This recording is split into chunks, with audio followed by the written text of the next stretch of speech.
আজি আবুল বাসার মার্কেট, চক মোগলটুলি, ঢাকা।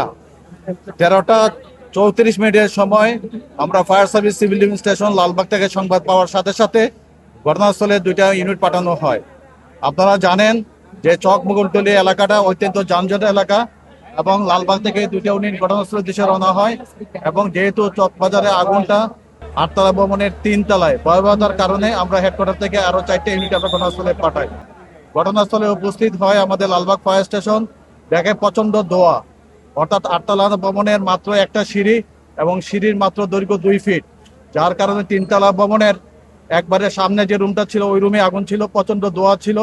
এবং আমাদের ফায়ার সার্ভিস সিভিল ডিফেন্সের যারা ফায়ার ফাইটার ছিল অত্যন্ত দক্ষতার সাথে ব্রিদিং অ্যাপারেটাস পরে আগুনটাকে নির্বাপন করার জন্য চেষ্টা করে। এবং প্রত্যেকটা গুদামের শাটারগুলো ছিল তালাবদ্ধ অবস্থায়। এই তালাগুলো আমাদেরকে খুলতে হয়েছে, অনেক চ্যালেঞ্জ ছিল এই আগুনটা নির্বাপন করতে। এবং সাথে সাথে এসে আমাদের সিদ্দিকবাজার ফায়ার স্টেশন থেকে আরো 4টে ইউনিট ঘটনাস্থলে এসে তাদের সাথে কাজে যোগ দেয় এবং আমরা 1 ঘন্টা 45 মিনিটের ভিতরে আগুনটা সম্পূর্ণভাবে নিয়ন্ত্রণে নিয়ে আসতে পারি। এখন আমাদের ভিতরে কার্যক্রম চলমান অবস্থায় আছে। ভিতরে কিন্তু প্রত্যেকটা গুদামে যেগুলো কাটছি আমরা তালা, সেগুলো খোলার শাটার খোলার পর দেখা যাচ্ছে যে রুম ভর্তি করা প্লাস্টিক, ছাতা, অন্যান্য ইলেকট্রিক পণ্য মালামালগুলো এই গুদামে রক্ষিত অবস্থায় আছে। এই মালামালগুলো সরাতে হবে, সরাতে অনেক সময় লাগবে, যার কারণে আগুনটা নির্বাপন করতে অনেক সময় লাগবে।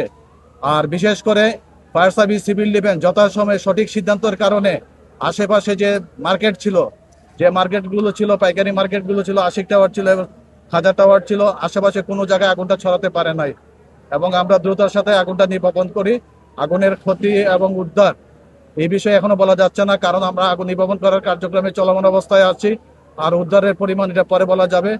আর আগুনের কারণটা আমাদের একটা কমিটি গঠন হবে, তারপরে আমরা বলতে পারবো।